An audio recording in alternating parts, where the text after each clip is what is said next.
Good morning. I'm former Secretary Edwin Lacierda from Pinoy's administration.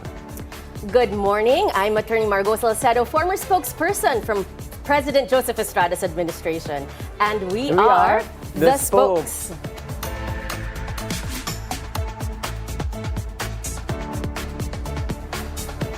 From the Palace Host then to our group chats now. We'll be giving you perspectives from an insider's position standing behind the podium.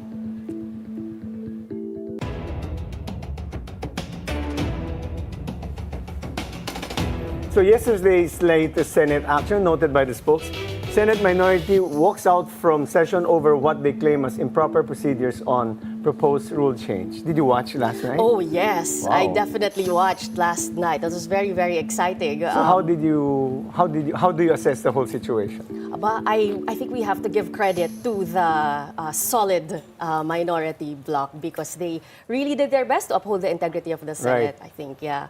And I'm calling them the Indomitable 11. Nux. But they really stood their ground.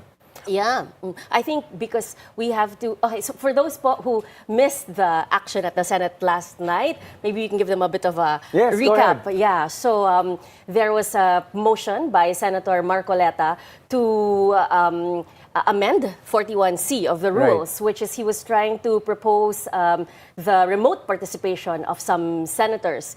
And this was opposed first by Senator Ping Lacson, who said, wait a minute, has this gone through the Committee on Rules? And he said that this has actually, could not be the case because in fact, the Committee on Rules has not yet been formed.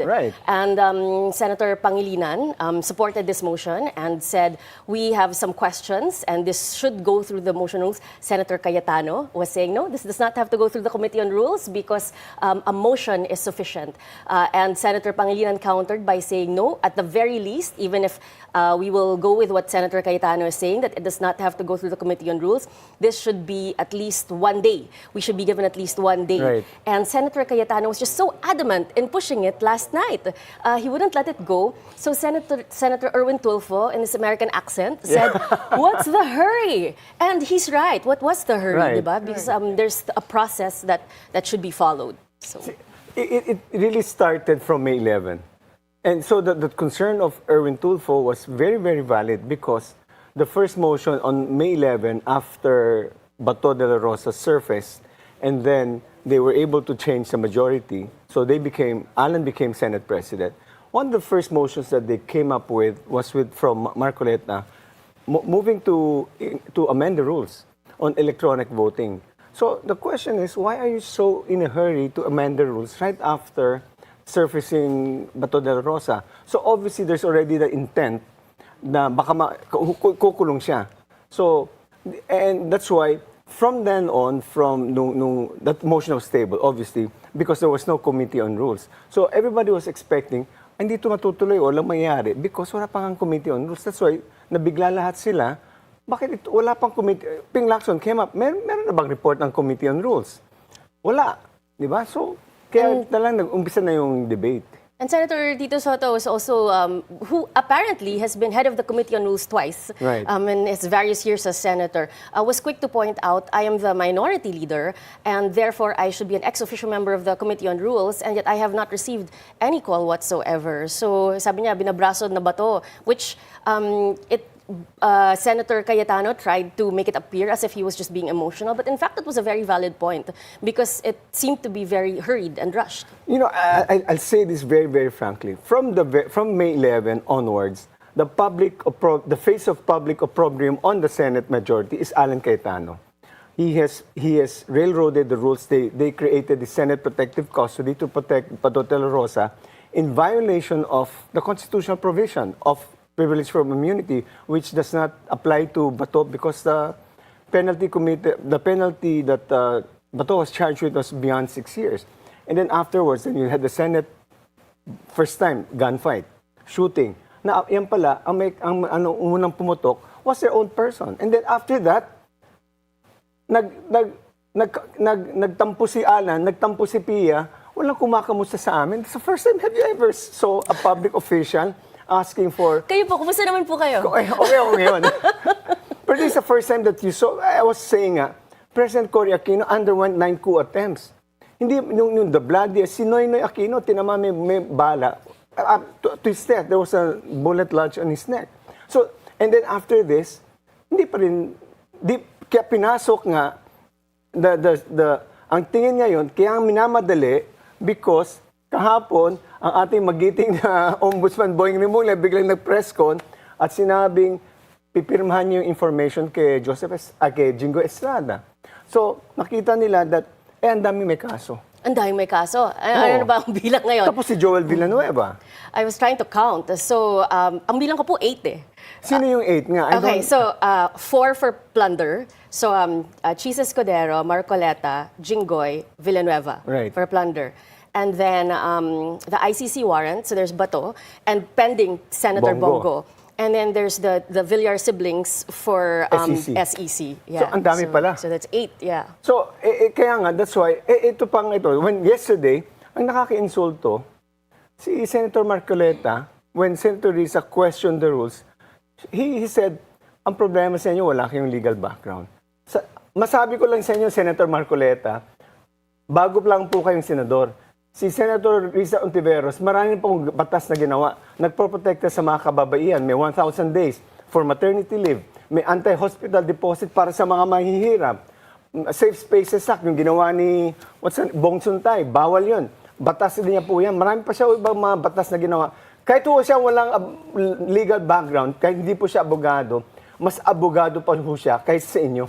Kaya huwag yung i-insultuhin. Don't do credentialism na pinapakita nyo, hindi siya abogado, kaya wala siyang alam na rules. Mali po yun. Sa tingin ko, huwag nyo ulitin yung ganong klaseng paliwanag. Sagutin po nyo yung ang opposition ni Senator Risa Ontiveros. Kamukha po na sabi ni Senator Edwin Tulfo, ad hominem. Yes. Yeah. And the entire thing really is, may double standard eh. Pag ikaw, nakulong ka, we ordinary Filipinos, when we're in prison, we lose all our rights. You lose the privilege of You lose serving. the privilege. You lose the public trust. Right. So bakit, and this is the same thing, nung nahuli na pinotektahan nyo si Bato de la Rosa, doon pala nakita ng double standard sa kanila. Pag mahirap ka, sa presinto ka magpaliwanag. Pag senador ka, magtago ka sa Senado. Ngayon, pag makukulong ang isang senador, meron pa siyang karapatan magboto.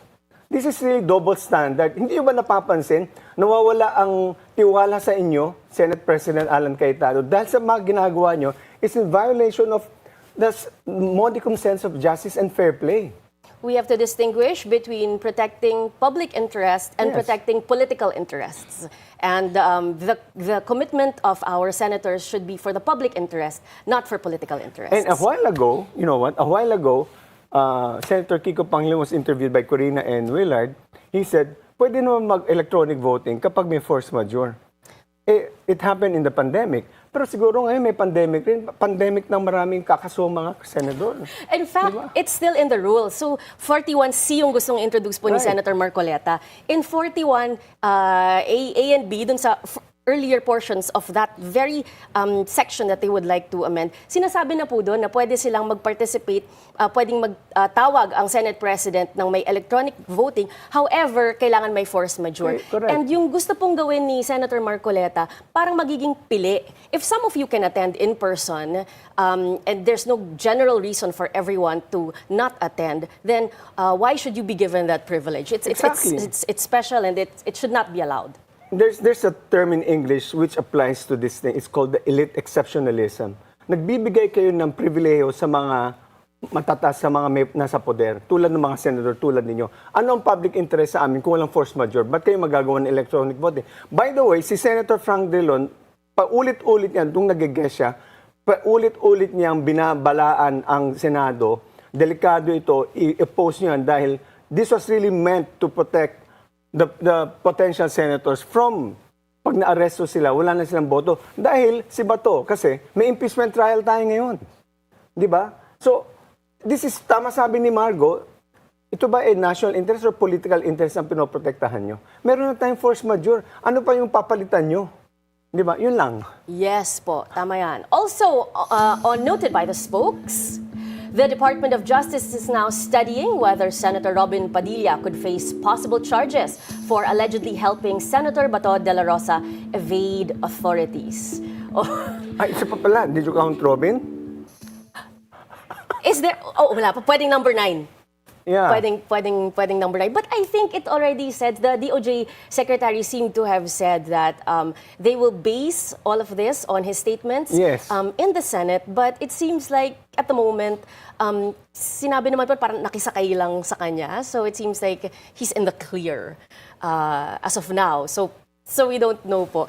What I'm bothered with is the statement of Senator Robin Padilla today on his Facebook page about last night, wherein he was trying to make it appear as if the minority group is doing all of this because of charter change, which is not the case at all. So parang nililigaw nila yung taong bayan, pinapalitan nila yung narrative when that's tama. not the case. Alam mo, i-reframe natin. Tama ka. Inire-reframe mo, Senator Padilla, yung issue. Wala sa CONAS yan, wala sa charter change. Alam ko, gusto nyo mag-charter change. Yun ang advocacy nyo, well and good. But, the situation is, you know, that whole Senate walkout, that was not a walkout that's a walkout to prevent them from pursuing this objective of proceeding to electronic voting. And that's why, even for the first, yung sinasabi ni Alan Cayetano, we're not here to decide, magdebate on the electronic voting. We're just here to decide kung dapat ilagay natin sa plenaryo itong discussion on electronic voting. They didn't fall into that trap. Because once you go down that road, tuloy-tuloy na yan. So talagang nagdesisyon sila.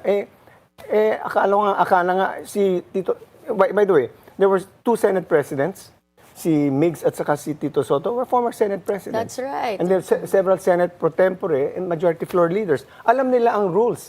So, kaya, nung sinabi ni Marcoleta na si Risa wala kang legal background, binanatan siya ni Tito Soto, motion to adjourn.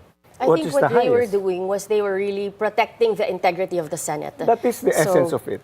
Yeah, so we have to give credit to them for standing up and walking out. Parang we will not participate in this circus. Okay, so these are the headlines noted by the spokes today. We'll have the controversial and very outspoken Vice Mayor of Reina Mercedes, Isabela, when the spokes return after this short break. Very good.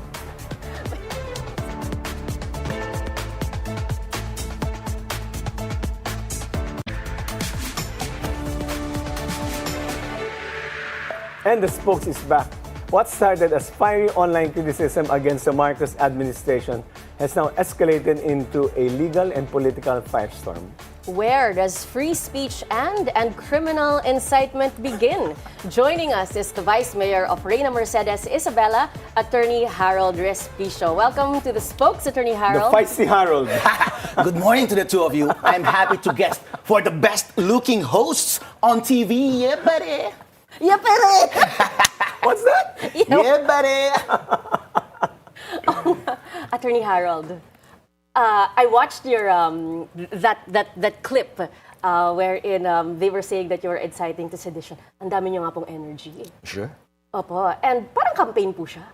It's a Rage Coalition gathering in Visayas. At that time, I think yun yung case for which kinasuhan ako. And then we had recently dito ulit sa Mindanao na inulit ko ulit yung aking mga statements kasi gusto ko ulit magkakaso from Mr. Matibay. Pero we must remember, sir, na yung ginawa ko lang is teasing. Right? I asked the audience, gusto nyo na bang patayin? Hindi pa tapos yung question ko. Sumagot na kagad sila ng oo. Kaya sinabi mo, kayo ang dapat kasuhan. Yeah. Ang tanong ko was, gusto nyo na bang patayin ang korupsyon? And sumagot sila ng oo ng napakalakas. Corruption pala yung papatay. Yep. At tinanong ko rin, gusto nyo na ba ng revolusyon? Sumagot sila ng oo. Gusto nyo na bang ibuwis ang inyong buhay para sa ating demokrasya? Sabi rin nila, oo. Pero inciting ba yun? Hindi. Dahil sila naman ang sumagot. Nagtitis lang ako. Pero kapag ikaw ang gobyerno, kung insecure ka at may kinakakatakutan ka, baka i-interpret mo yun ng masama. Hindi po ba? In fairness to Harold, it's a common, when you're in government, you find ways to, I mean, I've seen it during the time of GMA. So, But hindi po ba kayo parang going overboard na it seemed as if parang it was rousing the people to overthrow the government? Hindi. Hindi po. Ang tinutukoy mo, Atty. Margaux, is yung dangerous tendency rule. Ba? Kung maalala natin sa Supreme Court, Bago pa eh. hindi na yan yung rule. Kapag tinatawag na illegal or legal yung speech, di ba? Hindi dangerous tendency rule, pero clear and present rule. Clear and present danger rule. Kahit sabihin natin may dangerous tendency yun, hindi yun illegal. Kasi nagsalita lang naman ng taong bayan at nagtanong lang naman ako. Pero Harold, tanong ko lang sa'yo. I know, this guy, I met him here. And Here? I was here when I was asked to host. And I was very, very impressed with his boisterousness. So I told him, you've got so much promise. After the show. Ateneo Law po siya. Ateneo Law siya, but I said that you have so much promise. At that time, he was a Marcos supporter. but regardless of what his political Nung beliefs unit are. team pa. I got disenchanted Oo. because of the corruption issues that came out. I had to take a side. Before, I got my popularity dahil sa criticism ko sa COMELEC, irregularities. Ay, sa'yo, may kaso, Yes. may personal na nangyari sa'yo. Yes. Pure yung advocacy na yun. Pero nung dumating na yung corruption sa flood control projects and people were calling for the Harold's name, but hindi ka nagsasalita, I had to take the aside. My options were only side with corruption, not side with corruption, or be silent. Yung being silent, hindi na yun option sa akin. Kasi being silent is being complicit. But there's a side naman that you don't have to side with either, or you can speak about corruption. But ang nangyari, nasama ka sa DDS, sa Duterte side. I speak against corruption. And so do we. We speak against corruption. We don't have to necessarily go towards Duterte camp. It's not an either-or situation. I also speak for democracy. Democracy. Which is the same. Yes, So, democracy means upholding yung tone ng taong bayan. And my sense is, my belief is, taong bayan is ayaw nila ng impeachment and gusto nilang malaya silang bumoto ng kanilang presidente in the future. And I believe na hindi tama yung ginagawa nilang process ng impeachment kasi iniimbento po yung witnesses. Yung kay Matibag, wala na siyang credibility. Kapag ganun yung proseso, inaabuso yung mechanisms ng ating konstitusyon, hindi na yun for democracy. I am for democracy. Whether I like VP Sara or not, that's not the question. Yan lamang ay consequence ng aking pro-democracy stance. this guy has a case in NBI.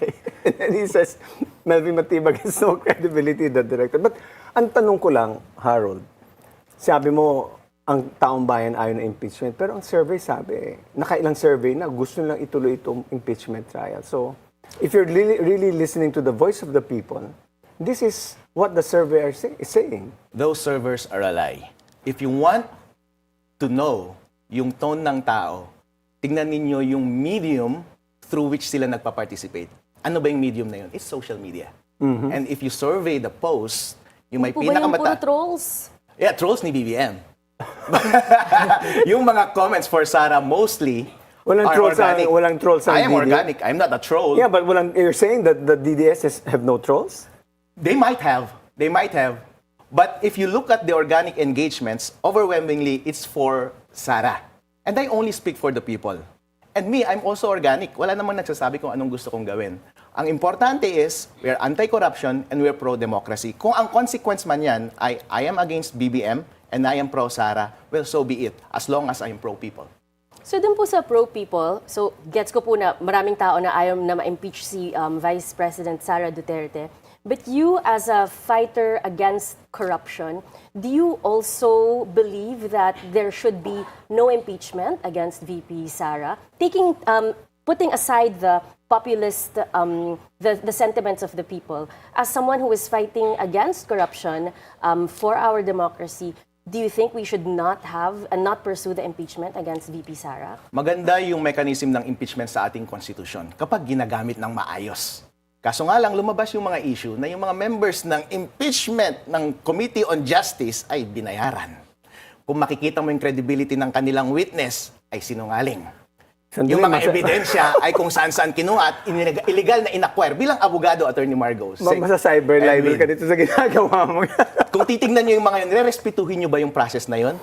Ina-undermine yun yung democracy. So yun po yung greater question na kailangan natin What harapin. is your confidence that you are not violating any laws on free speech? I'm super confident.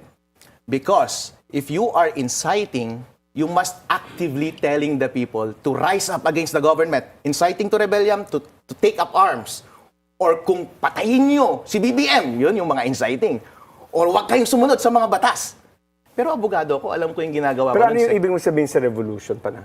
There is a peaceful revolution. EDSA 1 is a peaceful revolution. If you call for peaceful rallies, that's peaceful. Hindi po yun unlawful. Even kahit sabihin kong extra-constitutional yun, it's extra-constitutional, but it's peaceful. If I wasn't even calling for a revolution, I was just asking them, and even if I called for a revolution, it's not inciting. Because it was a peaceful revolution. Every revolution can happen in many ways. Rebellion is just one way. We must distinguish between revolution and rebellion. Rebellion involves taking up arms. But there's no such thing as a revolution. It's only a crime of rebellion. Yeah. But that's the... So, but anyway, so you have a subpoena na. Yes, I have a subpoena. Nag-serve sila sa office ko kahapon. Kaso nga lang, hindi na ako nagtatrabaho doon. Ano po yung sinight nila doon? Kasi parang marami na eh. May inciting to sedition, inciting to rebellion, unlawful means of publication. Ano po ba yung sinight nila doon and what bothers you now? Nothing bothers me. Nothing bothers Attorney Harold. Pero wala pa akong kopya ng complaint. So hindi ko pa nababasa. Pero base sa press ni Attorney Matibag, binanggit niya yung speech na ginawa ko nung Rage Visayas. Pero para klaro sa mga tao, inulit ko nun sa Rage Mindanao last weekend. Panoorin nyo na lang po sa Facebook page. You clarified it. Yung sa, nagbago ba ang tono, o yung lengguwahe mo sa Rage Mindanao? I made it worse to their ears. Para lang to highlight the hypocrisy of this administration. Alam mo, mag-iingat ka sa vocal cords mo, tatamayan pag ganyan, nag-grrr, But you didn't ask to overthrow the current administration. I Hindi did naman not po. ask. No, I did not ask. Okay. I asked the people, they answered. So gusto niyo po naman na matuloy ang admin ni PBBM until 2028. Tapusin niya yung kanyang administration. I don't mind him finishing his term. In fact, I love the guy. Ilocano siya. Ilocano din ako. Pag nakikita ko siya, ang ganda ng coat and tie niya. He's very good looking. But I don't mind na... Pero medyo tahimik kasi si Idol eh. Timid siya eh. Ang problema, yung mga nasa baba eh, hindi nababantayan. Kurap ng kurap. Bigyan natin siya ng benefit of the doubt. Hindi siya gumagawa ng masama. Alright? Pero malinaw, yung mga nasa baba niya ay magulo at mga magnanakaw. Yun, doon ako lumalaban. Pero still, meron siyang accountability doon dahil siya yung humahawak sa kanila. Kung ang consequence nun is makriticize ko siya, ganyan lang talaga. Freedom of speech natin yun. Kailangan natin i-criticize yung government. Ano ba ang... So you're a vice mayor? I'm a vice mayor of Reina So Mercedes. how often do you serve as vice mayor? Alam ko may mga... You're allowed to do... Is a vice mayor allowed to practice law? I'm not practicing. You're not I'm not practicing. practicing. But I go there every week. I fly every week. So I okay. just came from Reina Mercedes Monday. So lumipad din So ako. when you're papunta dito. in Reina Mercedes, walang politika yan. It's really the concerns ng constituents. Yes, may session kami and meron kaming mga hearings. In fact, yung sinasabi nila online na hindi na ako nagtatrabaho, hello, ako atang pinakamasipag na vice mayor sa Pilipinas. Dahil saan kayo nakakita ng council, municipal council and city council na nagla-live ang kanilang session at active yung mga hearings. Lahat ng mga issue na binibring ng public sa amin ay tinitake up namin at nagkakaroon ng hearing. Yeah, this guy is prone to doing superlatives and absolutes. It's so nice to hear, but that really puts you sometimes in a delicate situation. But anyway, you're aware that these are all non-bailable. I mean, at least yung inciting to sedition ba is non-bailable, Margaux? Parang bailable naman yata. I think po siya. bailable, but Bailable siya. pag speech violations lang, they are bailable. Magaan lang yun. However, yung rage, campaign na po ba yan? Parang presidential campaign na po siya for VP Sara. Oh, that was for VP Sara ba yun, yung rage? Yes, malinaw naman yung mensahe ng ating leader ng Rage Coalition na nag-announce na ang ating Vice President to run for President, let's campaign for her. And I'm campaigning for her. So yun yung Yes. rage. But I thought there was another, yung kay Pulong, di ba? Sa Club Filipino. Nag-ano siya eh, hindi ka kasama ron. Hindi ako kasama. Because I saw also Attorney Trixie, somewhere in Cebu yata siya. Yung sinabi mong Bisaya, saan ginawa yun? Sa Cebu? Sa Cebu, Okay. Rage Visayas. Mas active na daw kayo sa national politics kaysa Oo nga. sa local. Nagtatampo na yung mga ano mo. I'm active at everything. So, mas napapansin lang ako sa national issues kasi maraming mga nakikinig at mas nagva-viral yung mga post ko doon. Pero kapag tignan nila yung activities ko locally, mas masipag ako ngayon. Nag-uusap ba kayo si Speaker Boji is from Isabela? Yes. Do you know each other personally? No. You've never met him? I've been acquainted with him, Okay. but we're not friends. Okay. So, do your constituents support your activism? They support the truth. Pero hindi natin may tatanggi, Secretary Edwin, na Ilocano tayo. Maraming Okay. may love kay BBM. Medyo nasasaktan sila kapag kinikriticize ko talaga? si BBM. Pero hindi ibig sabihin na kontra sila kay VP Sara. Kung tatanungin mo yung mga Ilocano, mga nasa Solid North, love nila si VP Sara. Kasi hindi naman magkaaway si BBM at VP Sara sa 2028. Ngayon pa lang napick na nila yung kanilang manok. Kaya walang masama kung nagpick sila ng manok at nagpick ako ng manok. At nagpick tayo ng side sa mga national issues. Dun po sa mga complaints ninyo, magpa-file ba kayo ng mga counter-case, counter-claim? Wala, hindi ako mahilig sa mga counterclaims. Kasi hindi naman ako katulad ni Matibag na nanghaharas ng kalaban. Gusto niyang Ako tibagin natatawa ako. si Matibag. Ako natatawa ako dito. Marami siyang energy. Marami siyang rage. Rage talaga. Marami Rage siyang talaga. rage. Okay. Anyway, in your opinion, how far should political dissent go without committing a crime? But before you answer that, the post will return after the short break.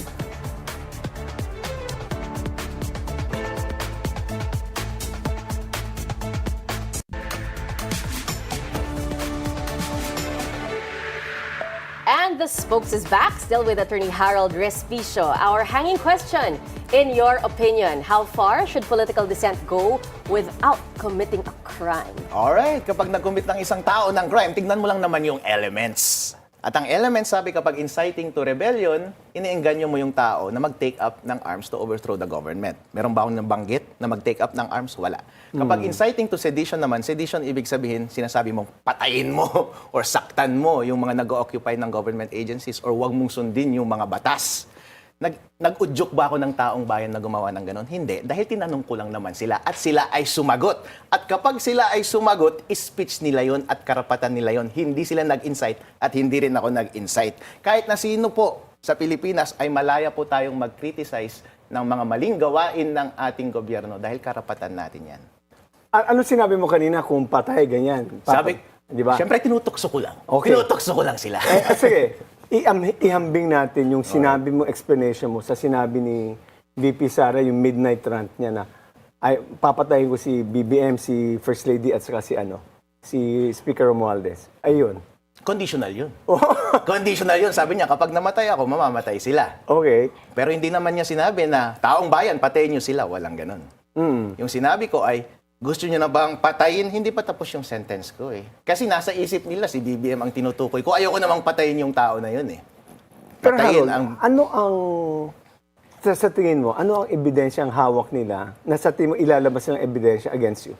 The statements The will videos. speak for themselves. Hindi nila kailangan maglabas ng ebidensya dahil nasa internet naman yun. Ako rin hindi ko kailangan maglabas ng ebidensya. It's a question of law. Kapag it's a question of law, hindi mo kailangan maglabas ng ebidensya dahil for factual questions lang yun. So it's going to be a legal, in his estimation, it's going to be a legal position. So no need for evidence because, but it's an interpretation of, It's in YouTube. Everyone can watch it. yeah. Yes. And kung titignan po natin, ang standard for prosecution is reasonable certainty of conviction.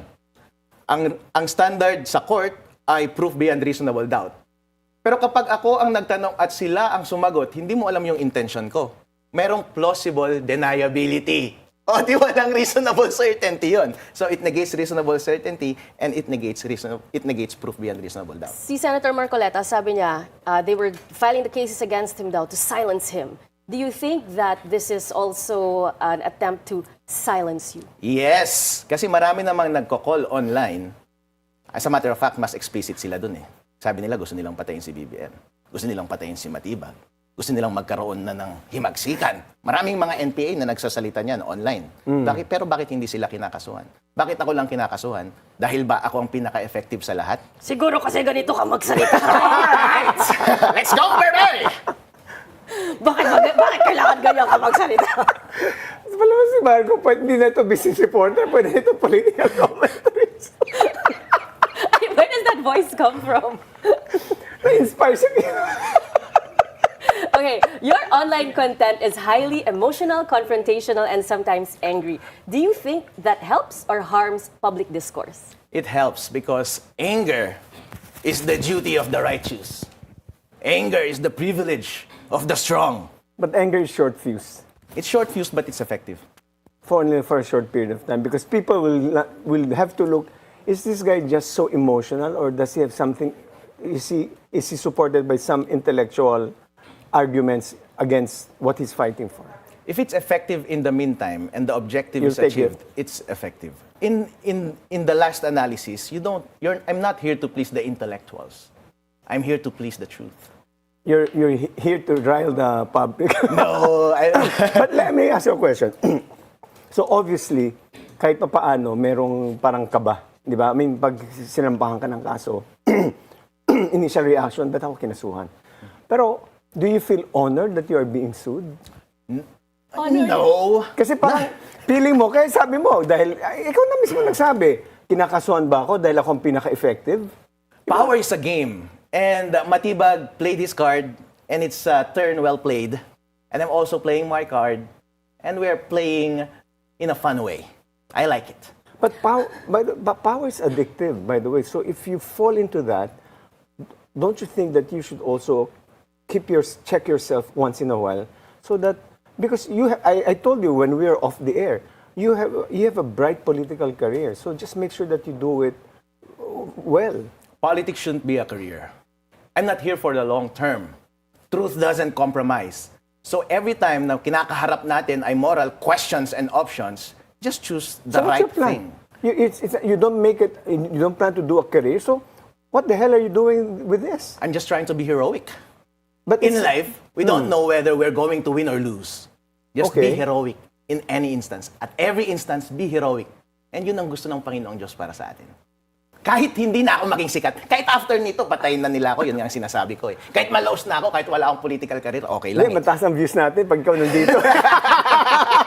Kaya ang kinukuha ng ating EP. Pero hindi ba you're sacrificing public service for politics and the presidential Tama. campaign? Sabi nga nila, if you want to be a hero, you don't need friends. If you want to be a saint, you don't need a family. So I'm sacrificing everything, including my life. But I don't mind. It's for the people, it's for the truth. This guy's really so dogmatic. And, you know, it's interesting that how. But I really wish well for you because I know that you have promised. You're good at that point. But if some supporters interpret your words as a call to action, do you feel any responsibility for that? I don't feel any responsibility for my actions. My responsibility is more to the people and to the truth. It's my obligation and duty to tell the truth and shout the truth. If I am silent, especially kapag binigyan ako ng opportunity ng Panginoong Diyos na effective ako magsalita, kailangan kong sabihin ang katotohanan. Kapag nanahimik ako, edi sinayang ko lang ang pagkakataon na yun na binigay ng kapalaran sa akin. Kagabi, nagkaroon ng walkout sa Senate. Ano po yung, meron bang fight for the truth doon? Meron. Kasi ang katotohanan is, Senate can amend its own rules on its own. And pwede niyang isuspend its own rules. Kaya nga siya tinawag na plenary, anything goes sa loob. Kaya kapag sinabi ng isang Senate, nag-motion siya, at sinabi niya, let's suspend the rules, let's amend the rules, let's divide the House, yun na yun. Ibig sabihin, magbotohan na kayo. Hindi nyo na kailangan pang i-cite ulit yung rules kasi na-suspend yung rules at pinagbotohan niya ng majority na i-suspend yung rules. The body can amend They its did own not rules. suspend the rules. There were they did not follow the rules precisely. The rules, the Committee on Rules has not yet been organized. Yun ang kakulangan ng nag-motion, sir. Dapat nag-motion siya muna to suspend the rules and then nag-motion siya ng motion niya and then nag-motion siya to divide the House. Kasi po, kapag hindi mo pinasuspend yung rules, mananaig yung rules. At kapag sinabi ng rules na dapat one day before, So or hindi ka kailangan ilagay sa naniniwala committee, na nire-railroad to? Ano ang tanong ko sa'yo, ayaw sagutin ni Alan to eh. Ano ang pinaka-reason bakit kailangan may electronic voting? Meron na tayong bata sa may rules na tayo ngayon, 41C. Pwede tayong mag-electronic voting kapag 41. force majeure. Opo. Oh. Ay, Nangyari yun sa pandemya. So what's the compelling reason right now for them to change the rules? Sabi ko nga sa inyo, para ako sa katotohanan is, para makaboto si Bato. At yung dalawang kakasuhan nila Ayun na this nga. weekend at makukulong. Pero masama ba yun? Hindi masama. Dahil ang limitasyon lang ng operation ng Senate is yung Constitution. Yung Constitution, sinabi niya ba na bawal ang electronic? Sinabi niya ba yung venue doon? Wala. Walang No. bawal. So, ibig sabihin, pwede. Kung hindi bawal, pwede. But hindi naman talagang bawal ang electronic voting because it's already there. Yes. It's already there. So, sino nakikinabang para protektahan itong mga to makaboto sa impeachment? So it's what benefits the people? Nagkasala ka. So you're also in agreement. If you're for truth or for justice, may double standard ka. It also benefits the people. Why? Dahil itong mga representative natin ng Senate is representative ng taong bayan. So kailangan marinig din ang boses double nila. standard, yung taong constituent mo, pag kinulong, may karapatan ba siya? Maririnig ba yung boses niya? Akala ko equal protection of the laws tayo. Tapos itong mga senador pala, bibigyan mo ng karapatan, ng pribileho na gamitin ang kapangyarihan nila kahit nakakulong sila. Patas ba yun? Pumunta tayo sa issue na yun kapag merong nakulong tayong Ay, yun na nga, kababayan at erase nila yung issue na yun. Ang issue lang natin ngayon is, pwede ba nilang i-amend yung rules? No, but Inaalaw ba sila ng Constitution? That's going to that end. Constitution. You're going to that end already. It's a double standard of justice that we already saw is happening right now. So, si Alan is pushing that. And by the way, the highest motion naman is motion to adjourn. So, tama rin ginawa ng minority.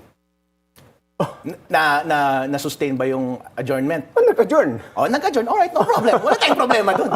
As a matter of fact, panalo nga sila sa session kapon. Walang problema to be fair to Senate, former Senate President and now Senator Tito Soto, ang galing po niya. Kasi makikita nyo dyan yung kagalingan niya talaga sa rules, having been Committee on Rules chairperson twice. So, sabi pa niya kay Senator Marcoleta, akala ko ba alam mo ang rules? Sinabihan pa niya. So, pero regardless, it's really this shows yung kagabi nangyari. Pagalingan talaga, the ability to know what rules to apply. So in that regard, they're really tagisan ng talino dito sa rules. So, pero may question po ako para sa kanya. Go ahead. Nasaan ba si Senator Bato? Ay, hindi ko alam. Pero para malocate natin siya, dapat magsinag sila ng maliwanag na ilaw. Kapag ano yung kuminang na ulo, siya yun. Tama pa ito tanong sa Harold. Si Atty. Jimmy Bondoc, sabi niya, bigyan mo sa akin warrant of arrest kami magsaserve. Sang-ayon ka ba ron? Dapat law enforcement lang ang nagsaserve. Ayun. Pero meron namang mga instances po na yung abogado, tinitingnan lang naman, ini-inspect. Hindi, walang problema yun. Walang problema. Oo, Pero hindi siya magsaserve. Kasi may warrant of arrest naman talagang papakita sa'yo naman talaga. Pero ikaw ang magsaserve, wala naman ganun, di ba? Mas lalo na si Trillanes. Pwede ba siya mag-serve? No, hindi, pero iba yung interest nun eh. He can assist eh. The law enforcement can ask, in the same way, pa ikaw ang defense lawyer, assist me in serving the warrant of arrest. Pwede yun. Kung nandun, pero nandun dapat ng law enforcement agency. Sure, no Di ba? problem. So, yun ang ano. Ito, pa yung kaso mo, tanong mo. Si Senator Bato, tinago ba ng Senate? Wala, hindi naman siya naserban ng warrant eh. Di ba, hindi naman po, di ba kapag sineserve ko pa ng warrant is, ito, you're under arrest.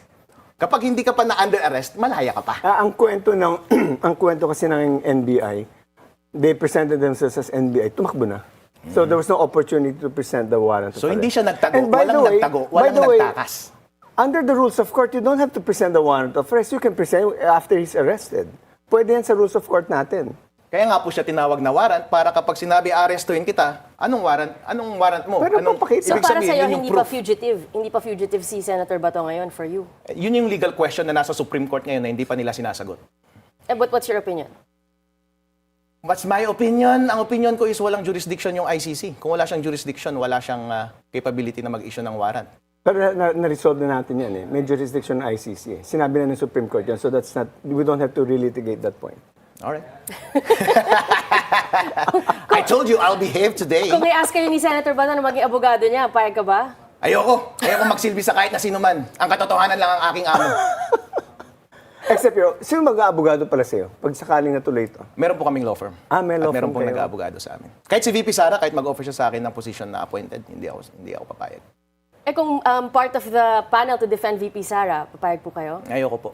Ayoko po talaga ng may boss. Dahil ayoko may kumakontrol sa akin. spokesperson. Ayoko din. Mas lalong ayoko dahil ayoko maging katulad ni Claire. Kasi kahit meron siyang paniniwala at may paninindigan at alam niya ang katotohanan, ayokong magsinungaling sa harap ng taong bayan. Okay. Parang na-insulto tayo rin na spokesperson tayo. Oo nga. Pwede namang manindigan ng walang Ayun. kaaway. Ay hindi po, kasi kapag spokesperson ka, kailangan mong sundin yung utos ng presidente. Dahil kapag ang boses mo ay hindi na boses ng presidente, you cease to be the mouth of the president. No, So I will that's not true serve that you are the voice of the president, but you Yes. don't have to tell lies, which we both did. So Alright. we do mental reservation, as what the Jesuits would say. Yeah. So are you telling me that I would tell lies if VP Sara would take me as a spokesperson? It's up to you. So you really believe that VP Sara should be president this coming 2028? Kung yun po ang gusto ng taong bayan, wag po natin silang pipigilan na piliin ang susunod Ay, nilang sino ang presidente. kandidato mo? VP Sara. Okay. Sino daw ang vice president niya? Ay, hindi ko po alam. Eh, Wala pa naman pong nag-announce.